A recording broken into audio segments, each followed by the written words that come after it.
make sure the card slot isn't slid over to the, like the do not record. I mean, it shouldn't be, but yeah, you hit record play at the same time. Yeah, Kyle just did it with the Christmas service. No. With the one that's sitting behind Russ. No, I'm never Bill's neither the other.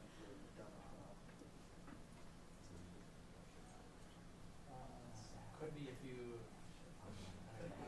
I haven't looked at all locked in. You could go open a locker or open tires off and steal one out of here for now. Always says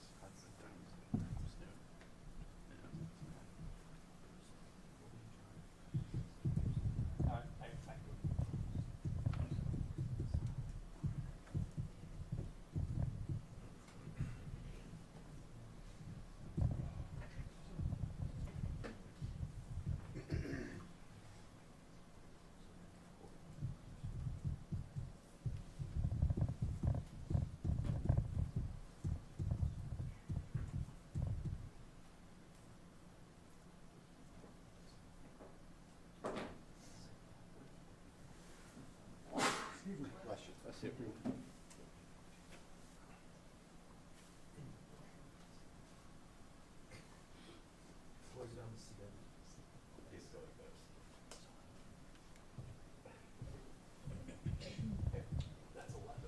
Did you consider at any point Price free throw percentage rule? We thought long and hard about that. Because then we were like, do we have to hype that? Is that like a hyphen situation? Two items. Yeah, verify. Do we go with just the symbol? Yeah. FT percentage.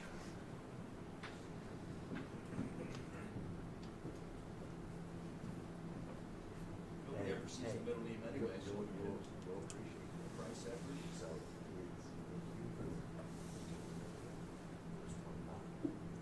Nice, right? It's kind of.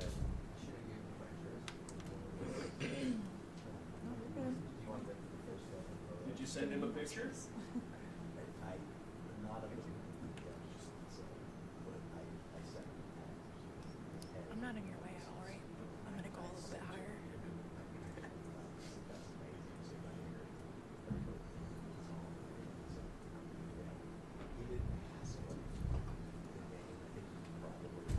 Right.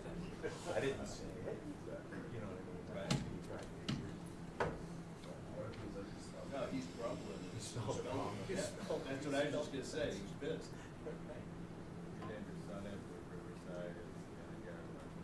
Yes. I thought you were gonna name he's hungry. Jordan. World B. Reed. World B. Reed. What about Zadrunas? Right. So driven the street would have been a nice touch. You know him or son? Hot Rod Reed. Fair enough.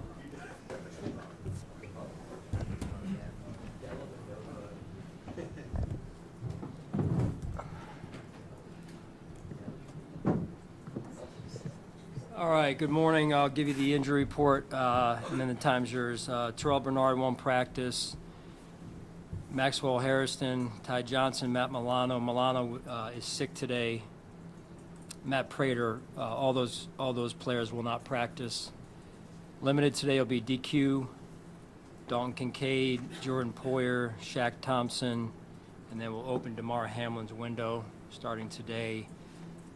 You already know, I believe, about Jordan Phillips being placed on IR. Dane Jackson signed off the practice squad. Foot in the game. What's the hope with Matt Prater this week, at least at this point? Sorry? Matt Prater, where are you? Yeah, date of time. Yep. So we'll see where it goes. I don't know if this is different from the playoffs or the regular season, but when I know we talked about installs and first impressions on that team on Monday. Do they change? Like, do you feel any different about the Jaguars now that you've had another 48 hours to dive in, or once you get going in a certain direction, you do that? I mean, just like a general overview as to how you get after an opponent that you got faced. Yeah. No, I mean, it changes a little bit, Tim. It's a great question. It changes a little bit as you study more and more film. I'm talking about non-opponent specific. And so when we spoke Monday, my exposure was, say this, now it's grown obviously over the last 48 hours, what have you. They're a really good football team. I've had a chance to look at them in all three phases, and they've got a lot of weapons. When you just talk special teams, obviously their kicking game is elite. So that will affect things for us and what they're able to do with their field goal kicking and kickoffs, and their punter is extremely talented as well. Their return game is really good. Heath does a great job over there, and the trades that they made with getting Jacoby Myers on the offensive side has definitely paid dividends, and it looks like they've got the guys in the spots where they want them now, and I think they're 7-1 since they picked them up, maybe. And then, picking up the corner on the other side from Cleveland, good player as well, and he's fortified and kind of solidified that side of the ball for him in terms of the corner piece. So, very talented team. So we'll have a big challenge in front of us. Back in August, you addressed the issue of the whole thing about not being able to get over the playoffs. You said something to the effect of, there's one thing that remains, we know what that is. As you now open the playoffs, what are your thoughts about that and the pressures of, not the pressures, but the specter of needing to advance this team to where it needs to get to? Yeah, we're really focused on this game and today, quite honestly. Being present today, improving where we need to improve, making sure we got the right game plan, getting the first chance for the players to come out and execute today, and see where we go from there. Sean, just to clarify, make sure Josh is a full participant today? Yes. Okay. Sean, can you expound on Tim Singletary, what you learned days here about their run? So this looks to be, you're the number one rushing team in the league, but this might be your best test of the season. Yeah, big challenge. Coach does a really good job on that side of the ball, and Campanelli, and you just look at it overall. They're stout in what they do. They set edges well. They play, some of the time 5 guys on the line of scrimmage. Sometimes it's 4, so they change structures. They pressure quite a bit, and so you got to be on your details to make sure we're all on the same page with that and how we handle that. So, you watch the games, and they're a real tough defense, especially in the run game. Sean, what went into the decision to open Juwan's window?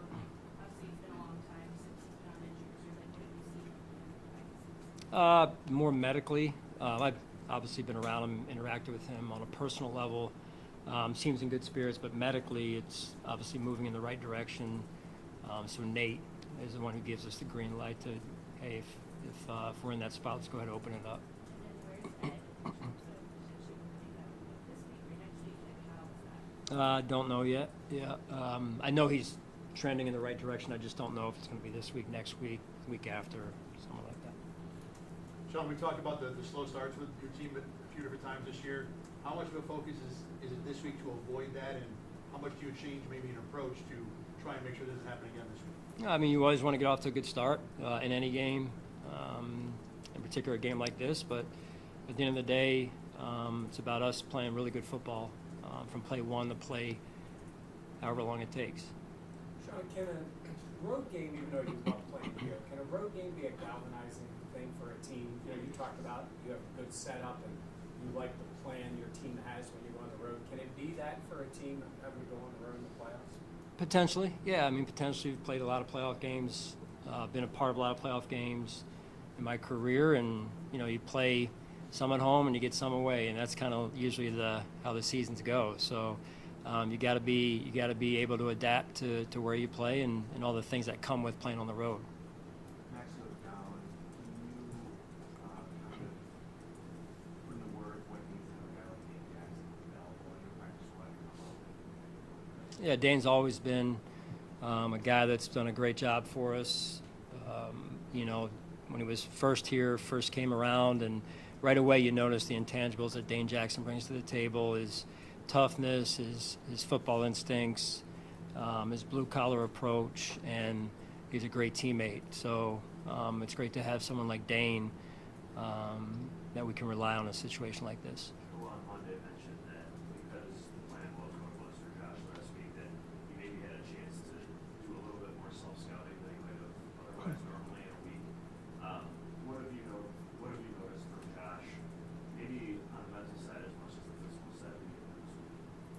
The week is early yet, Jay, so it's, I was around him a little bit this morning, or a lot more this morning as I compared to the last couple of days, but we're still around him the last couple of days. So this is how he is every year this time of year. He's very dialed in, very focused,